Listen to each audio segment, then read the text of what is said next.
Hello and welcome to this section of the chemistry tutor where we're going to continue working on oxidation numbers, trying to calculate the oxidation number of elements in a compound or in a polyatomic ion. And this will be the last section of problems where we are just getting the skills with the practice to find the oxidation numbers.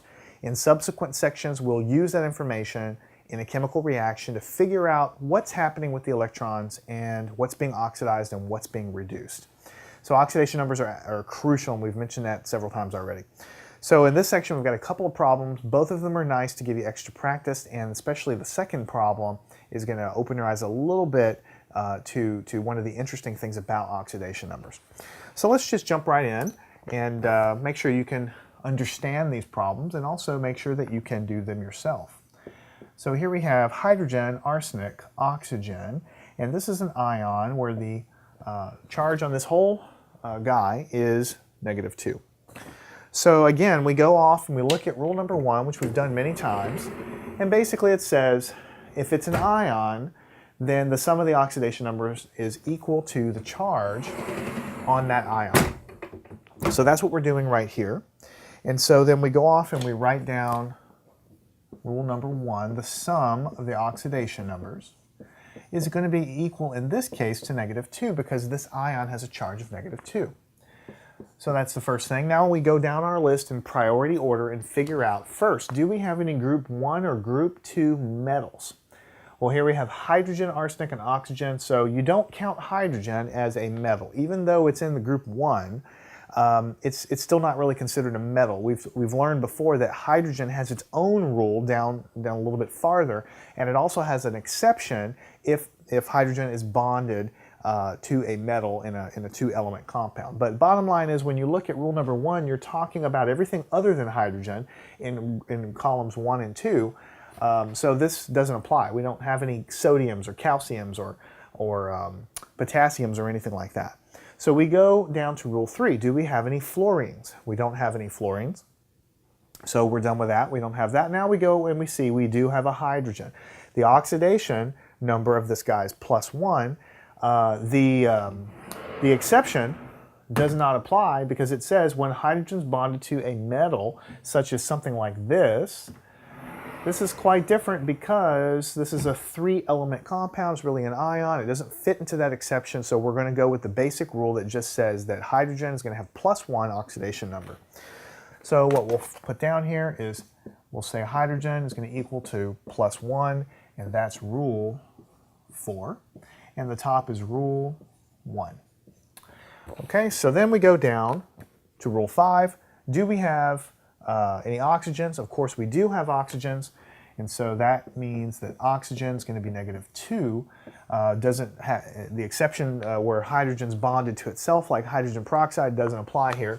So this will be rule 5. So again, at every step of the way, you look and see, can you solve the problem? If you cover this up, you don't have enough information with the top 2 rules to cover it because you have 3 elements here. But once you lock down the second element's oxidation number, then using that along with the top guy does give you enough information, so you don't even need to look at your list anymore. So you go over here and you add up these oxidation numbers, and you have 1 plus whatever arsenic is, I don't know what it is, plus 4 oxygens. Each oxygen has an oxidation number of -2, and all of this stuff has to sum to -2 because this is an ion. So then we just continue to drag everything along. Here we have -8 from this multiplication. We have -2 here. Then we add these up. Arsenic -7 is -2. And then we move this 7 to the other side, so we see the arsenic is +5, because when you move it, it becomes a +7 minus 2 will give you a 5. And so this is the answer for arsenic. So if we want to write it on our paper like we might do it on a test, you might write it like this. So there is the ion. The negative sign is written after the number. That implies that that's a charge there that we're writing. And then we draw a little bar for hydrogen, +1. Notice the plus sign's in front of the number. For arsenic, it's +5.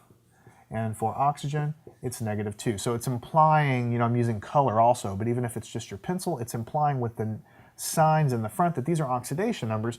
This thing here is the charge on the whole polyatomic ion that we have.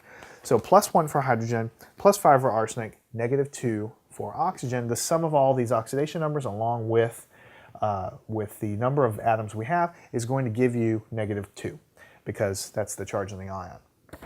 All right, so that's what we have right there. This is a good problem for you to learn. We've done a lot of them like this with 3 elements. Basically, you go down the list, and at each step you ask yourself, do I have enough information to find the rest of the oxidation numbers? And when you do, you calculate it and you just stop. Now the next problem is pretty interesting, and I'm doing this on purpose to show you something that I think you've kind of understand by seeing a lot of problems, but here we'll drive it home.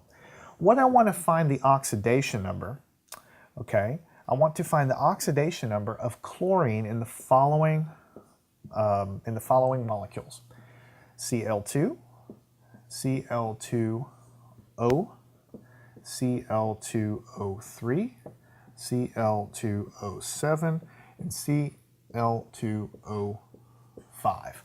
So as you can see, we have lots of different compounds or molecules.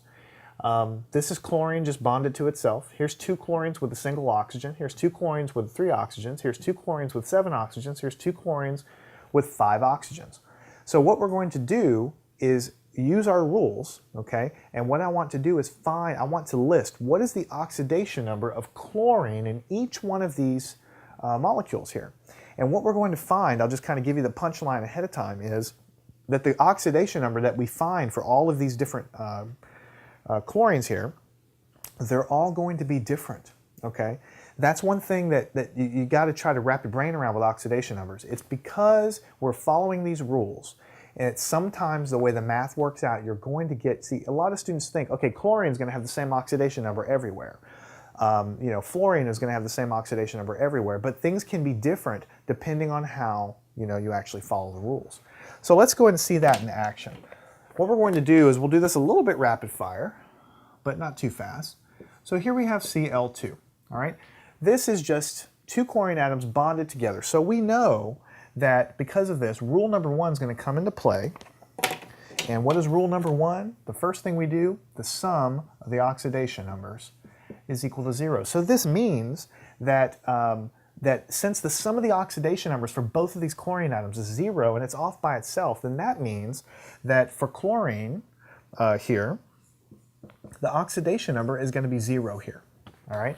The oxidation number is going to be 0 because there's 2 chlorine atoms. 0 plus 0 gives us 0. So anytime you have some molecule sitting off by itself, or it's like a diatomic where it's bonded to itself, like H2 or Cl2 or anything like that, and you know the sum of the oxidation numbers of all those atoms have got to be 0, the only way that can happen is if the oxidation number of the atom itself is 0. So anytime you have an iron by itself, or a nitrogen by itself, or an oxygen off by itself, anything by itself, the oxidation number is going to be 0. It's sort of the bottom line rule.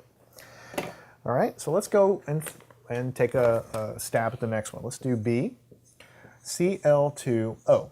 Now we're going to follow our rules, just like we always have, but we're going to kind of speed things up just a little bit because we've done so many of these problems. You know the sum of these oxidation numbers have to be 0, okay?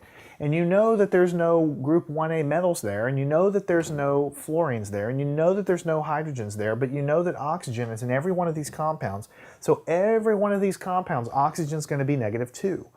And in every one of these compounds, once you know that oxygen is -2, then you can calculate the oxidation number of chlorine because you know that in every one of these compounds, when you sum up the oxidation numbers, they always have to be 0. So the way we're going to pull this off a little bit faster is we'll say 2 times chlorine plus -2 for the oxygen that's here. We know it's -2. It's got to equal 0. We're following the rules. It's just I'm not writing everything out because we've done so many problems. So you say 2 times Cl, move the -2 over and you get +2. So Cl is +1 here. So I'm going to circle that. Now notice right away, I'm going to go ahead and write it in the compound Cl2O, the molecule Cl2O, and then I'll say in Cl2. So just look at these two for a second. What we've shown is that chlorine is the same element in both cases. In fact, there's 2 chlorines here and 2 chlorines here. But the oxidation number when chlorine is off as a diatomic molecule by itself is just 0. the oxidation number of chlorine when it has an oxygen in there, even though there's two chlorines, but when you bond it together like this, the oxidation number, it changes, it's different. So you can't, this is something we already know from doing all these problems, you can't just look at an element and know what its oxidation number is without using our prioritized rules. Because you might not predict that they will have different numbers. You might think, well, chlorine, yeah, usually it's -1, so I'll just pick -1. Not only is it not -1, it's not even the same, okay, different compounds. So let's go down this list and see what we can find out. So let's look at C. Here's Cl2O3. And I already gave you the punchline. You should expect them to be different. So let's just check it out. We have 2 chlorines. And now we have 3 oxygens, and each one is going to be -2, and the whole thing has to sum to 0. So 2 chlorines minus 6 is 0. So if we move the 6 over there, it'll be 2 chlorines is equal to +6. And then you divide by 2, what you're going to have is +3. So here the oxidation number of chlorine is +3 in Cl2O3. All right? So again, different than the ones above. All right? Now let's just move on, move up to the top of the board here, and see if we can squeeze in the rest of what we're working on. Let's look at D, Cl2O7. Cl2O7. Let me switch to purple. And what we have here is we have 2 chlorines, 7 oxygens. Each one is -2 because that's how our list is working, and they all have to sum to 0. So here we have 2 chlorines. Let's just make sure everyone understands this is -14 or -14. Now we move the 14 over, and we divide by 2. So now we have an oxidation number of +7 in Cl2O7. So there the oxidation number is +7. And then we'll do the final one here. The final one is Cl2O5. And then when we do that, what we'll find is we have 2 chlorines, 5 oxygens, each one's -2, and then we have to get 0. So we'll multiply this, 2 chlorines, and then we'll move the 10 over, and then chlorine is going to be equal to +5 in Cl2O5. It'll be +5. So the point of this problem is very simple compounds. The point of this problem was mostly to tell you that chlorine, as an example, can have different oxidation numbers in different compounds. And that is really one of the most important things to pull out of this entire section and in the last few sections. Number one, you have this list here, this prioritized list that you have to go down. Number two, you kind of have some feeling up until now, based on looking at the periodic table, what a lot of different compounds are going to want to form. We know off the top of our head that hydrogen is going to mostly want to be +1. You know, calcium and potassium and the very reactive compounds, we know that they're generally going to want to do. We also know that oxygen a lot of times wants to be -2. We know that fluorine has certain things that it likes to do. But the point is you can't just remember that stuff and then throw it on your paper. You have to follow this prioritized list. And when you do, even with compounds that are very, very similar to one another, can yield oxidation numbers that are different, okay? And again, when I opened the first section on oxidation number, I told you, in general, you can think of it as the charge that's bound up in there, okay? In general, you can kind of think of it that way. But mostly, oxidation number is an arbitrary kind of bookkeeping method. We have a procedure, we assign these numbers. It's a bookkeeping method. Most of the time, it does correspond to the actual charge that we think is in there, but even sometimes you might get fractional charges or oxidation numbers, or you might get something weird that you don't expect. And the reason that sometimes you get that is because it's a bookkeeping method. What we're really going to be interested in is looking on both sides of the reaction, from the beginning all the way to the end, and seeing how the oxidation numbers change. The change in the oxidation number is really, really the most important thing. So it's not that important to know that the oxidation number on chlorine is +1 here, or that the oxidation number in chlorine is +7 there. That's not that important. What is important is when I have a real chemical reaction with something on the left and something on the right, and I can see that the oxidation number is like 5 over here, and the oxidation number is -4 over here, then I know the change in the oxidation number, and the change in the oxidation number tells me a whole lot. So we haven't gotten there yet, But knowing how to calculate these oxidation numbers is what leads us to be able to do that. So follow me on to the next section once you understand this, and we'll start looking at chemical reactions on the left and on the right, finding their oxidation numbers and using that information to learn about what's going on. And that is really the whole motivation behind everything we've been doing in the last few sections with oxidation numbers in redox reactions.